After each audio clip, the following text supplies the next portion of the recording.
한길 리서치가 지난 7일부터 9일 전국 만 18세 이상 유권자 1022명을 대상으로 여야 차기 대선 후보 지지도에 대해 조사한 결과 윤 총장의 지지율이 24.7%로 가장 높았는데요. 이 대표는 22.2%, 이 지사는 18.4%로 2, 3위를 차지했습니다. 이어 무소속 홍준표 의원 5.6%, 국민의당 안철수 대표 4.2%, 정의당 심상정 대표 3.4% 수준으로 나타났습니다. 윤 총장의 지지율은 보수정당 지지층에서 높게 나타났는데요. 국민의힘 지지자의 62.0%, 국민의당 지지자의 31.9%가 윤 총장을 선택했습니다. 지역별로는 충청에서 가장 높은 지지율이 나타났고, 이어 부산, 울산, 경남과 대구, 경북에서도 높은 지지를 받았습니다. 연령별로는 60대 이상과 10대를 포함한 20대에서 높게 나타났는데요. 2위를 차지한 이 대표는 호남, 강원권에서 높은 지지율을 얻었고, 지지 정당별로는 더불어민주당에서 가장 높았으며 정의당이 17.0%로 뒤를 이었습니다. 한편 3위를 기록한 이 지사는 40대와 50대, 인천, 경기와 대구, 경북, 열린우리당과 더불어민주당에서 지지율이 높게 나타났는데요. 이번 조사는 쿠키뉴스 의뢰로 한길 리서치가 구조화된 설문지를 이용한 조사 방식으로 진행됐습니다. 응답률은 3.8%, 표본오차는 95% 신뢰 수준에 플러스 마이너스 3.1%포인트입니다. 자세한 결과는 한길 리서치 및 중앙선거 여론조사 심의위원회 홈페이지를 참조하면 됩니다. 자, 오늘부터 야권 잠룡들이 윤 총장에 대한 공세를 더욱 강하게 이어질 것으로 보입니다.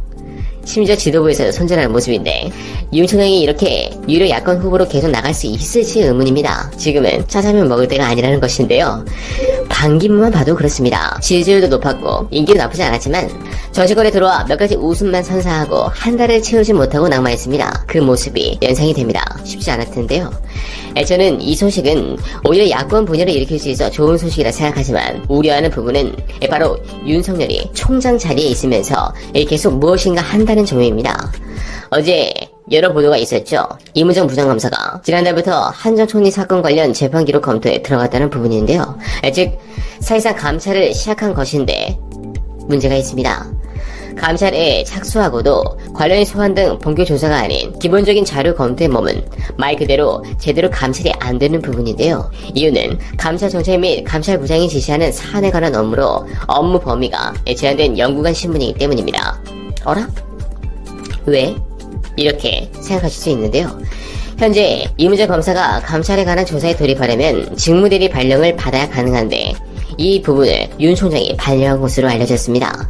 현재 이무정 검사는 한동수 감찰부장을 통해 윤석열 총장에게 여러 차례 직무대리 발령을 신청했으나 반려된 것으로 알려졌는데요.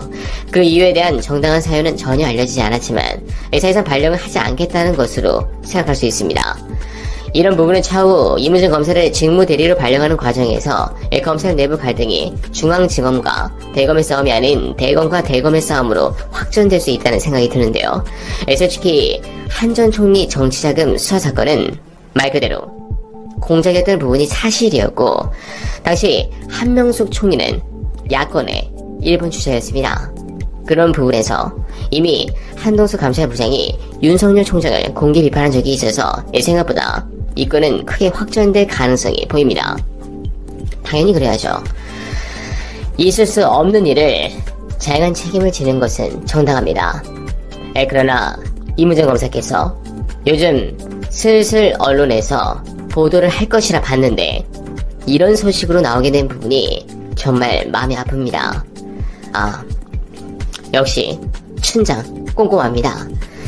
또한 우리 입장에서는 중앙지검이 왜 제대로 수사를 하지 않는지 답답하지만, 그들 나름대로는 변호사 개업 후 제대로 일을 할 수 없다는 것, 그리고 혹여 정권 교체가 된다면 모조리 다 옷을 벗어야 한다는 불안감도 있겠죠. 이 모든 것은 늘 말씀드렸던 하나의 고리로 이어집니다. 왜 유독 검찰은 기소 문화가 강할까요? 군대보다 더하다는 느낌이 듭니다. 간단합니다. 정관비리 때문입니다. 이는 전현직 판검사들의 막강한 카르텔에서 비롯됩니다. 죄를 지어도 불기소하거나 혹은 법원에서 무죄 혹은 대폭 형량을 줄이는 것이 가능한 것인데, 조직에서 권력을 마음껏 휘두르다가 퇴임을 하면 큰 보상이 보장되기 때문입니다. 결국 조직에 충성을 하는 한 안락한 미래가 보장되고, 반대로 조직에 반하면 조직 내에서도 왕따를 당하고 조직을 떠나서도 먹고 살기 힘듭니다. 때문에 강력한 기소 문화가 형성될 수밖에 없고, 결국 그 부분은 수사 자료를 달라고 하면 줄 수밖에 없는 것도 이런 이해관계가 얽힌 기숙문화에서 비롯됩니다. 이걸 깨려고 했던 분이 노무현 대통령이셨죠. 그래서 로스쿨을 만들고 나아가 공수처까지 출범시키려 한 것입니다. 그러나 이제 이것도 얼마 남지 않았습니다. 공수처가 생기고 검찰의 기소 도전권이 깨진다면 더 이상 정관 예우를 유지할 수 없게 됩니다.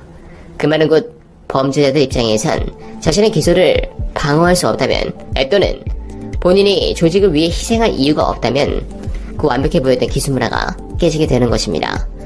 또한 플러스로 검경 수사권 조정까지 이어져 수사권이 경찰에게 넘어가면 더 이상 인지수사를 하는 것이 어려우니 공작도 할 수 없습니다. 춘장의 시간은 답답해 보여도 경우의 수가 줄어들고 있습니다.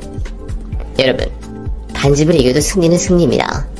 불계승이 시원해 보이지만 반대로 불계패를 당할 수 있죠. 저는 단 한 번 지지 않고 모조리 반집으로 이기고 싶습니다. 그때까지 조금만 기다려 주시길 부탁드립니다.